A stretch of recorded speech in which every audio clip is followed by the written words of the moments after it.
বাংলা গল্পভূমির একটা নতুন পর্বে আমার সকল শ্রোতা বন্ধুদের স্বাগত।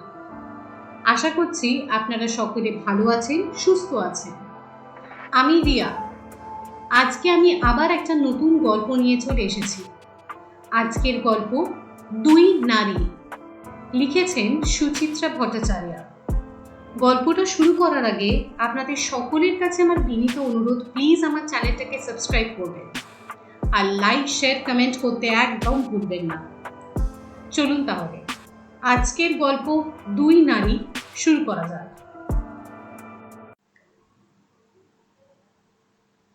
প্রথমটা দেখে চিনতে পারেনি অতসী। পাড়ার কথাও নয়। 20 বছর আগে যে মুখ একবারই দেখেছিল মাত্র, যে মুখের একটাই শুধু ছবি লোকানো আছে তার কাছে, সেই মুখ চিরকালের মতো হৃদয় গেঁথে থাকলেও এ মুখের সঙ্গে সে মুখের মিল পাওয়া কঠিন।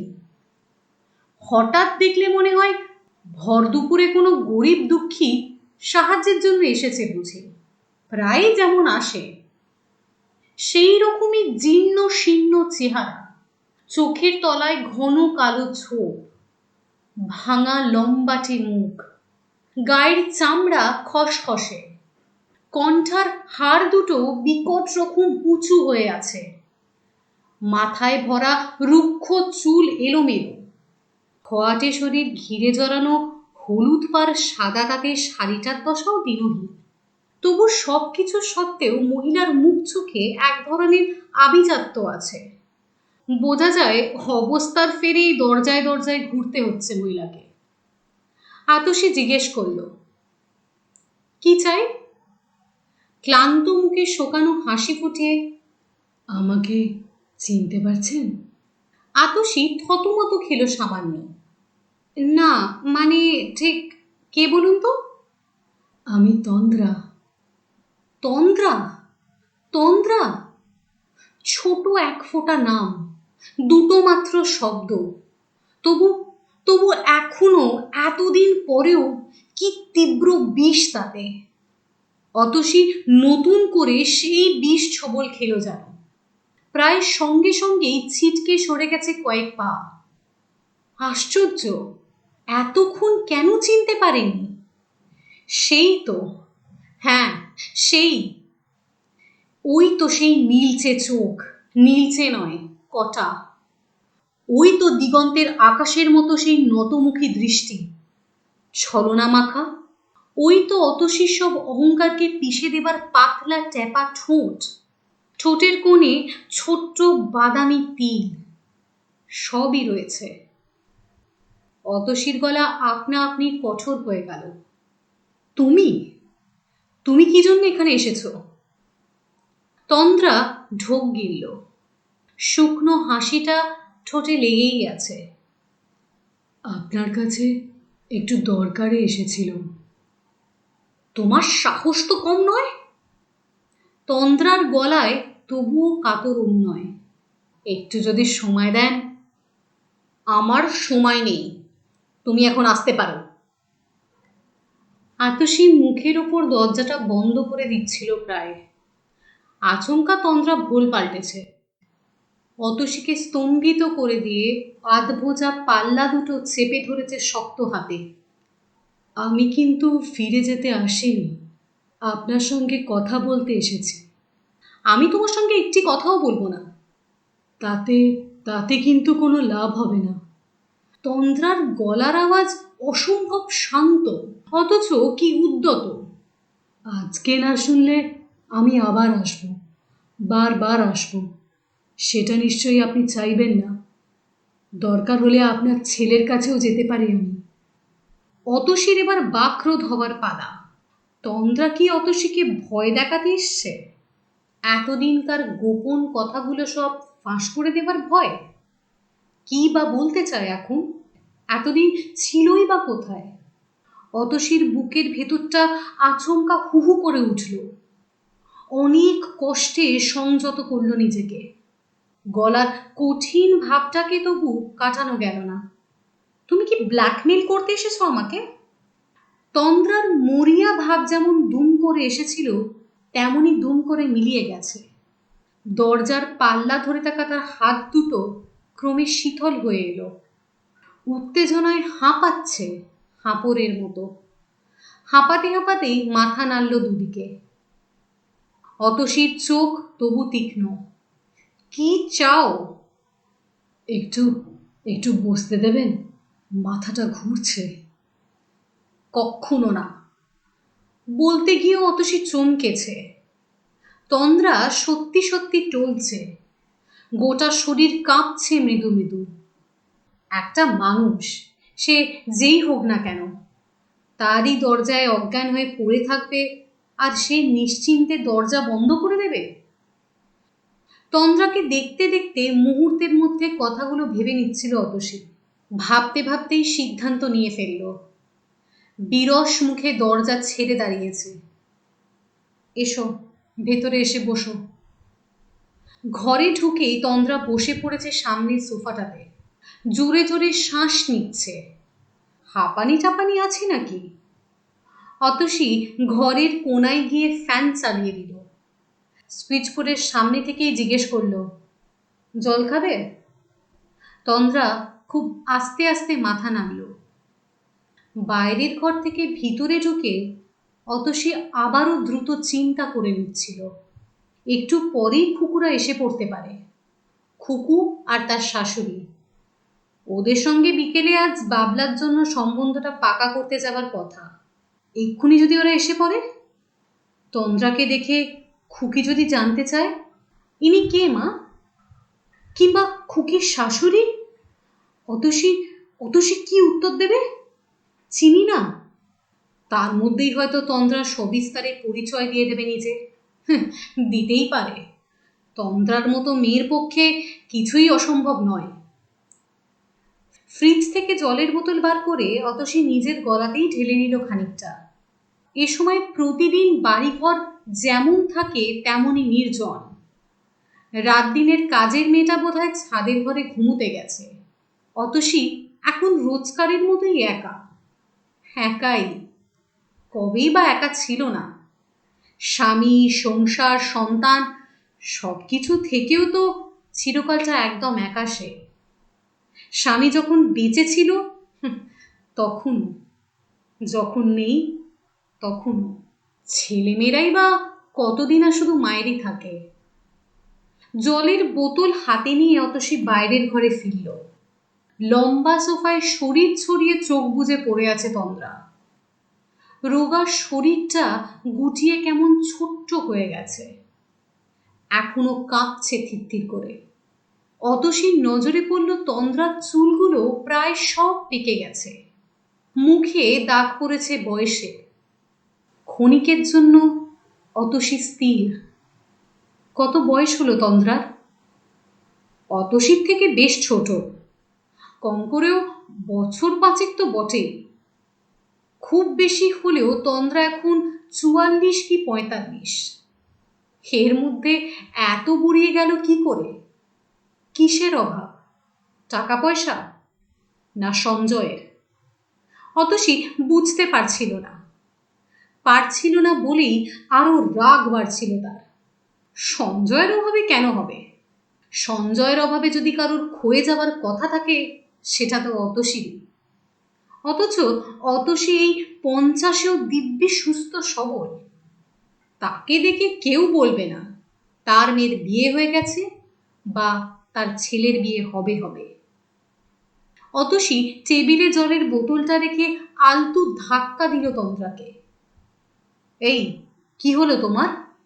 তন্দ্রা চোখ খুলল না। দাঁত দিয়ে নিচের ঠোঁট সজোরে চেপে ধরে আছে। এই শুনছো, জল এনেছি। তন্দ্রা তবুও নিশ্চল। অতসীর অস্বস্তি বাড়ছিল। হঠাৎ করে এ আপদ কেন চেপে বসেছে ঘাড়ে? তন্দ্রাকে মোটামুটি ভুলিয়ে গেছিল সে। মোটামুটি কেন, পুরোপুরি। সঞ্জয় যতদিন বেঁচে ছিল, সঞ্জয়ের সঙ্গে এই মহিলাও মিশেছিল অতসীর প্রতিটি রক্তবিন্দুর সঙ্গে। প্রতি মুহূর্তে বিপন্ন করে তুলত অতসীর অস্বস্তিকে। কি তীব্র অপমান আর যন্ত্রণায় যে কেটেছে তখনকার দিনগুলো। সংশয়ের কাঁটা সর্বক্ষণ বুকে বিঁধে থাকত। এই বুঝি আজও সঞ্জয় ফিরল না রাতে। এই বুঝি ট্যুরে যাওয়ার নাম করে ফুর্তি করতে গেল তন্দ্রাকে নিয়ে। তখনকার প্রতিটি দিনের কথা, প্রতিটি রাতের কথা আমৃত্যু রয়ে যাবে অতসীর বুকের গভীরে। শেষের দিকে সঞ্জয় বলতো, এখনো তুমি একটা কথা নিয়ে ঘ্যান ঘ্যান করো কেন বলো তো? তুমি যা চাও আমি তো সব দিয়েছি তোমাকে, গাড়ি, বাড়ি, স্বাচ্ছন্দ্য, আরাম। এখনো আমায় তুমি একটু শান্তিতে থাকতে দেবে না? অতসী ঝাঁঝিয়ে উঠত, এটাকে তুমি একটা কথা বলছো? চাই না আমার গাড়ি বাড়ি, চাই না এই সুখ আরাম। আমার সারাটা জীবন, আমার ছেলে মেয়ে সবাইকে ছাড়খাড় করে দিয়েছো তোমরা। তুমি আর ওই রাক্ষসী। উফ! সঞ্জয় চিৎকার করে উঠত। কি চাও তুমি? খুলে বলো তো, তুমি কি চাও? আমি এ বাড়ি ছেড়ে চলে যাই সারা জীবনের মতো? অতসীও চেঁচাত, তাই যাও। দিনের পর দিন এই মানসিক অত্যাচার আমি আর সহ্য করতে পারছি না। অতসীর হৃৎপিণ্ড ধকধক করে উঠল। আচ্ছা, তাই কি অত তাড়াতাড়ি চলে গেল সঞ্জয়? মাত্র 50-এর পা দিতে না দিতেই অফিস থেকে কর্মচারী সঞ্জয়ের ঠান্ডা শরীরটা বাড়িতে পৌঁছে দিয়েছিল। নিজের অফিস ঘরে বসে কাজ করতে করতে বুকে ব্যথা বলে অজ্ঞান হয়ে যায় সঞ্জয়। সেখানেই সব শেষ। স্বামীর নিথর দেহটার দিকে তাকিয়ে বুক ফেটে কান্না আসতে চাইলেও কিছুতেই কাঁদতে পারেনি অতসী। 15 বছরের জমাট অভিমান তার সমস্ত জাগতিক অনুভূতিগুলোকে দুমড়ে মুচড়ে শেষ করে দিয়েছিল। বাবলাটা সবে ইঞ্জিনিয়ারিং পাশ করেছে তখন। খুকু হায়ার সেকেন্ডারি দেবে। বাবলা ঠিকমতো বাবার ব্যবসা দেখতে পারবে কিনা, খুকুটাকে আরো বড় করতে হবে, এই সব ভাবনা চিন্তায় তন্দ্রা কখন ম্লান হয়ে গেছে অতসীর জীবন থেকে। হয়তোবা সঞ্জয়ও। ভাবতে গিয়ে সঞ্জয়ের মৃত্যুর 5 বছর পর আজ কেন চোখে জল আসছে অতসীর? সঞ্জয়ের জন্য মন কেমন করছে। সঞ্জয় যেমনই হোক, যেভাবেই থাকুক, তবু ছিল তো, অতসীর কাছেই ছিল। কেন অত তাড়াতাড়ি চলে গেল? কে দায়ী তার অকাল মৃত্যুর জন্য? অতসী নাকি এই মহিলাই? ওর জন্যই তো সঞ্জয়। অতসী হাতে একটু ঠান্ডা জল নিয়ে ছুঁড়ে মারল তন্দ্রার মুখে চোখে। জলের ছোঁয়া পেয়ে তন্দ্রা নড়ে উঠেছে, চোখ মেলল। ঘোলাটে নীল চোখে অতসীর দিকে ফ্যাল ফ্যাল করে তাকিয়ে রইল কিছুক্ষণ। ধীরে ধীরে চোখে ভাষা আসছে। অতসী জলের বোতল এগিয়ে দিল তার দিকে। মনে মনে বলল, অনেক নাটক হয়েছে, জল খাও, খেয়ে বিদায় হও। তন্দ্রা উঠে বসে পুরো বোতল জল ঢেলে নিল গলায়। আঁচল তুলে ঘাড় গলা মুছল। নিঃশ্বাসের কষ্ট এখনো অল্প অল্প রয়েছে বোঝা যায়। অতসীর এক বিন্দু মায়া এলো না মনে। তীক্ষ্ণ গলায় প্রশ্ন করল, শরীর ঠিক হয়েছে? তন্দ্রা যেন বহু কষ্টে বসতে পারছে। থেমে থেমে দুর্বল স্বরে বলল, শরীরটা একদম ভালো নেই। কথায় কথায় মাথা ঘোরে, বুক ধরফর করে। ডাক্তার বলেছে শরীরে নাকি রক্ত নেই, বিশ্রী অ্যানিমিয়া। অতসীর একটু শুনতে ইচ্ছে করল না। জলের বোতলটা সামনে থেকে সরিয়ে শোকেসের মাথায় রেখে দিতে দিতে বলল, মিনিট 5 বিশ্রান্ত হয়ে গেল, আরো দরকার নাকি? তন্দ্রা এই চকিত নিষ্ঠুরতায় থমকেছে। মলিন মুখে তাকিয়ে রয়েছে অতসীর দিকে। কি দেখছো? আপনাকে বোধহয় অসুবিধে ফেললাম। তা ফেলেছ? অতসী স্পষ্ট উত্তর দিল, এক্ষুনি আমার মেয়ে আর আমার মেয়ের শাশুড়ি এসে পড়বে। তুমি যদি এখন চলে যাও। তন্দ্রা ওঠার নামও করল না। নির্জীব চোখ দুটো তার স্থির হয়ে আছে। আপনার কাছে আপনার কাছে বড় বিপদে পড়ে এসেছিলুম, খুব কষ্টে দিন কাটছে। ওই প্রথম বাক্যটা অতসীই উচ্চারণ করেছিল না একদিন? মান অপমান শিকে তুলে লজ্জার মাথাকে এই মহিলার কাছে বাধ্য হয়েছিল ছুটে যেতে। সেদিনও এই রকমই নীলচে চোখ উদাস তন্দ্রার। অতসী বলেছিল, বড় বড় বিপদে পড়ে আমি তোমার কাছে এসেছি। তুমি একমাত্র পারো সঞ্জয়কে আবার আমার কাছে ফিরিয়ে দিতে। কথা দাও, কথা দাও, আজ থেকে আর কোনো সম্পর্ক রাখবে না সঞ্জয়ের সঙ্গে। তন্দ্রা কথা দেয়নি। ভাষা ভাষা দু চোখ ফিরিয়ে রেখেছিল অন্যদিকে। অতসী তখনও মরিয়া। সব কিছু তখন যে ভেসে যেতে বসেছে। সুখ, শান্তি, স্বামী, সংসার, ছেলে, মেয়ে, স্বপ্ন, প্রেম, সব কিছু। দেখো দেখো, তোমার এখনো বয়স আছে। তুমি দেখতেও সুন্দরী। ইচ্ছে করলে এখনো একটা ভালো ছেলে দেখে বিয়ে করতে পারো। কেন মিছিমিছি একজন বিবাহিত লোকের জন্য নিজের জীবনটা নষ্ট করছো তুমি? তন্দ্রা কেঁদে ফেলেছিল হু হু করে। সে কি ভয়ঙ্কর বাঁধ ভাঙা কান্না! কাঁদতে কাঁদতে শুধু বলেছিল, সে আর হয় না, আর হয় না। কেন কেন হয় না? আমি বলতে পারবো না, আপনি তাকেই জিজ্ঞেস করবেন। অতসী ঘুরে গিয়ে তন্দ্রার মুখোমুখি সোফাটায় বসল। তন্দ্রাও নিজেকে গুছিয়ে নিয়েছে। আমি জানি আপনি আমাকে কখনো ক্ষমা করতে পারবেন না। বিশ্বাস করুন, আমি তাকে অনেকবার বুঝিয়েছি। অতসী খরচোকে তাকালো। পুরনো কথা থাক, কি বলতে এসেছো তাড়াতাড়ি বলে ফেলো, আমার সময় নেই। তন্দ্রার গলা ডুবে এলো। মেয়েটার বিয়ে ঠিক করেছি। অতসীর মুখ ফসকে বেরিয়ে গেল, কার মেয়ে? তন্দ্রা চোখ সরিয়ে নিল অতসীর চোখ থেকে।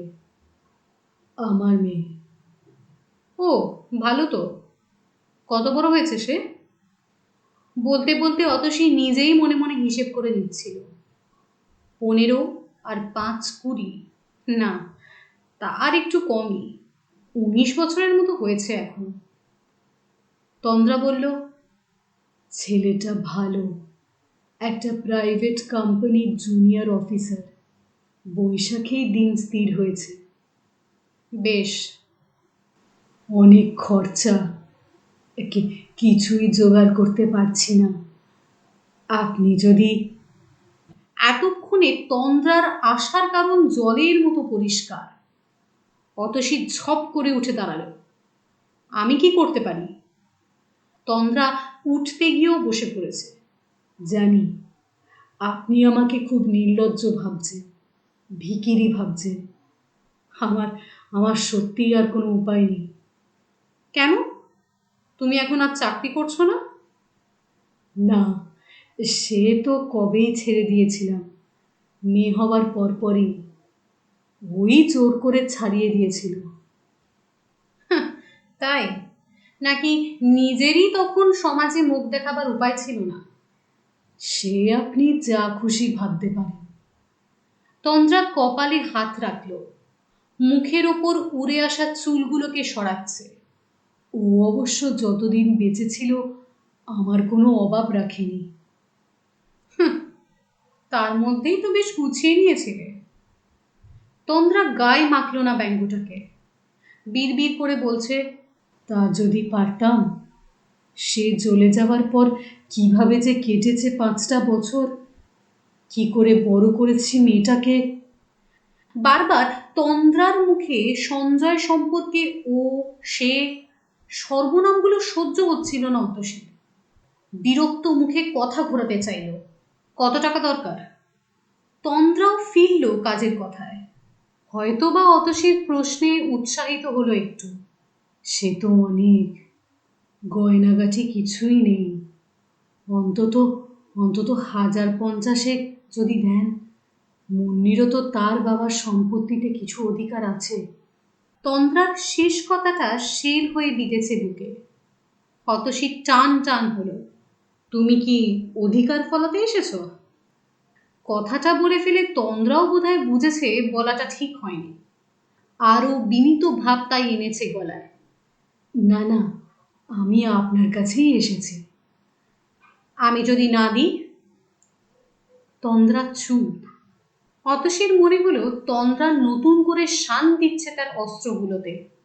আর যদি অতসী মুখের উপর না বলে দেয়, কি করতে পারে তন্দ্রা? মামলা করে রক্ষিতার সন্তান সম্পত্তির ভাগ চাইবে? ঢিঢি ফেলে দেবে চারিদিকে? বাবলা খুকু জেনে যাবে তাদের বাবার কীর্তিকলাপের কথা। অতসী ভিতরে ভিতরে শিউরে উঠল। গোপন লজ্জা চিরকাল নিজের কাছেই লুকিয়ে রাখার চেষ্টা করেছে সে। 15 বছর ধরে যা কিছু কান্না, যত রাগারাগি, মান অভিমান, সবই ছিল শুধু সঞ্জয়ের সঙ্গে। বাইরের কেউ যদি কোথা থেকে জেনে থাকে তো জেনেছে। অতসী কারোর কাছেই নালিশ নিয়ে ছোটেনি, আত্মীয় স্বজনের কাছেও যায়নি, বন্ধু বান্ধবদের কাছেও না। বাবলা খুকিকে পর্যন্ত জানতে দেয়নি কিছু। ওরা শুধু সর্বসময় বাবা মার ঝগড়াঝাটিই দেখেছে, ঝগড়ার কারণ জানেনি। অতসীও চায়নি বাবলা ও খুকি কখনো অশ্রদ্ধার চোখে দেখুক তাদের বাবাকে। আজ যদি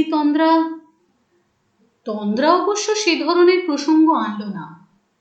হয়তো দাবি জানানোর মতো তেমন জুত পাচ্ছে না শরীরে। খানিকক্ষণ নীরব থেকে বলল, সেটা আপনার বিবেচনা। বাইরের রাস্তায় একটা গাড়ি এসে থেমেছে। খুকুরা এসে গেল নাকি? আতসী দ্রুত এগিয়ে গেল বাইরের খোলা দরজার দিকে। খুকুদের নয়, অন্য কারোর গাড়ি। কাকে যেন নামিয়ে দিয়ে ফিরে যাচ্ছে। ধুধু রোদ্দুরে গাড়িটা মিলিয়ে যাওয়ার পরেও অতসী তাকিয়ে রইল প্রখর রোদের দিকে। সূর্যের প্রচণ্ড উত্তাপে চৈত্রের দুপুর বড় তপ্ত এখনো। এ সময়ই যখন তখন কালবৈশাখী আসে। হঠাৎ হঠাৎ অন্ধকার হয়ে যায় 10 দিক। ঝড় এসে ওলট পালট করে দেয় পৃথিবীটাকে। অতসী অস্থির পায়ে ফিরল তন্দ্রার কাছে।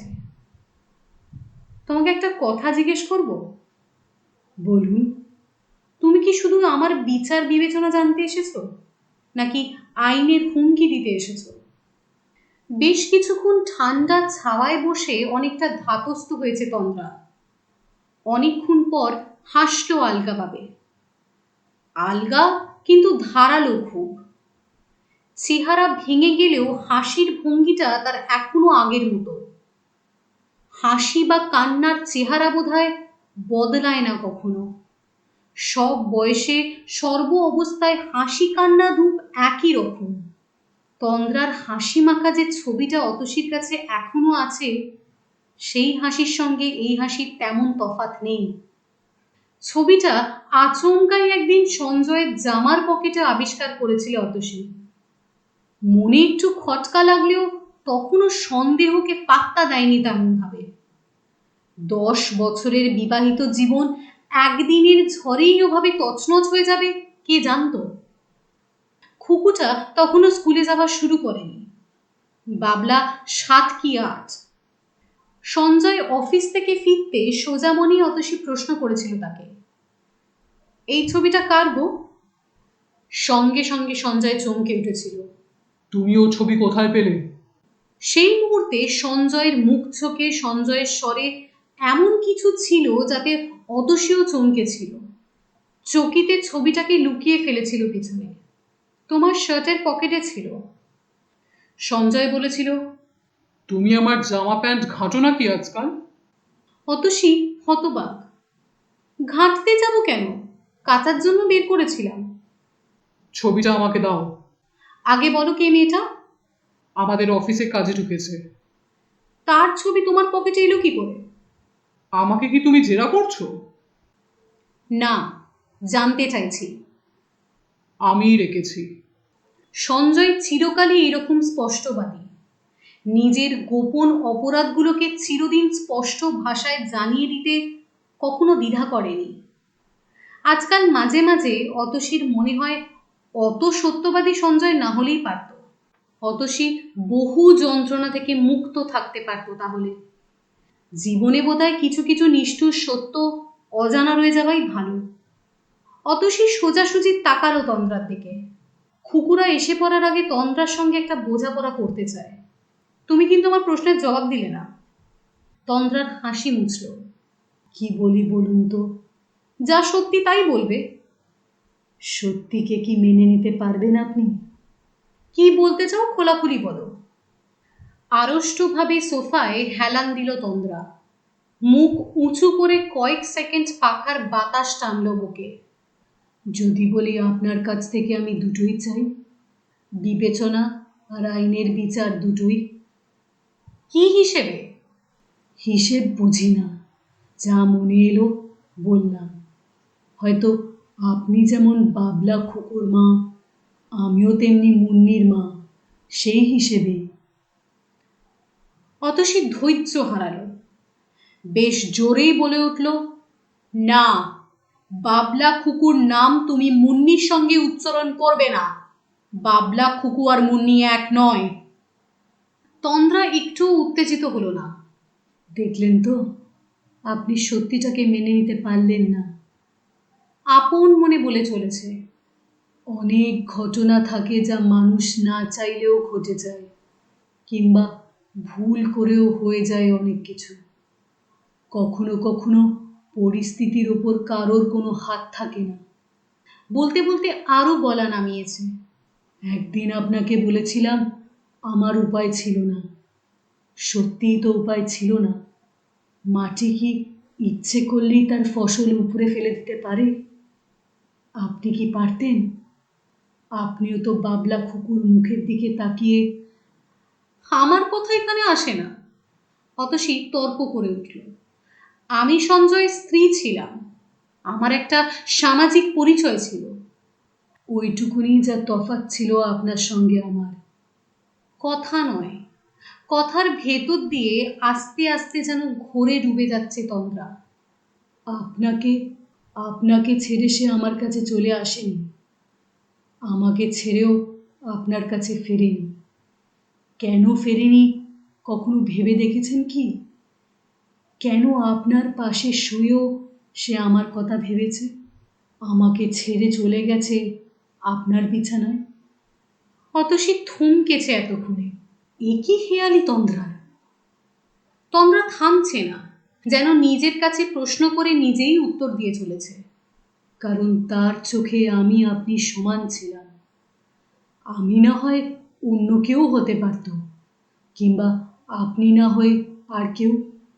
একটুখানি সামাজিক চিহ্ন ছাড়া আপনার আমার আলাদা পরিচয় আছে কি? তন্দ্রার কথাগুলো ভেসে যাচ্ছে, ভাসতে ভাসতে ছড়িয়ে গেল গোটা ঘর। আপনি না হয় অন্য কেউ তো হতে পারত, আমি না হয় আর কেউ। ঠিক, ঠিকই তো। অতসী নিজেও জানে না কখন অন্যমনস্কভাবে সোফা ছেড়ে উঠে দাঁড়িয়েছিল সে, কখন চলে গেছে খোলা জানলার ধারে। অতসী কে ছিল সঞ্জয়ের? তন্দ্রাই বা কে ছিল? এক কথায় দুজনেই তো পৃথক পৃথক দুটো পরগাছা মাত্র। সঞ্জয়েরই অর্থে লালিত, সঞ্জয়েরই তৃষ্ণায় জারিত। অতসী জানলায় দাঁড়িয়ে ফিসফিস করে উঠল, আর বলো না, আর বলো না, এবার থামো। বলতে বলতে মুখ ঘুরিয়েছে। চড়া রোদ্দুর থেকে অন্ধকারে তাকাতেই সব ঝাপসা। অতসীর নিজের হাতে সাজানো ঘর সংসার, আসবাবপত্র, সব কিছু ঝাপসা আধারে শুধু দেখা যাচ্ছে তন্দ্রার মুখ। তন্দ্রার মুখ না ওটা অতসীরই মুখ? অতসী বুঝতে পারছিল না। পায়ে পায়ে আবারও কখন ফিরে এসেছে তন্দ্রার কাছে, তন্দ্রার হাতে হাত রেখেছে। আমার খুব কষ্ট হয় জানো, আমারও। আমার মাঝে মাঝে বড় কাঁদতে ইচ্ছে করে, আমারও। বলতে বলতে কাঁদছে দুজনে, বুক ভাঙা কান্না। 5 বছর পর এই প্রথম। সঞ্জয়ের মৃত্যুর পর এই প্রথম। এভাবেই দুই নারী অন্দরের ছায়ায় বসে কাঁদছিল সঙ্গোপনে। কখন খুকু আর খুকুর শাশুড়ি এসে দাঁড়িয়েছে খোলা দরজায় কেউ খেয়াল করেনি। কখন যে দুপুর গড়িয়ে গেছে তাও খেয়াল করেনি কেউ। বেলার মনে বেলা ফুরিয়ে যাচ্ছিল তাদের।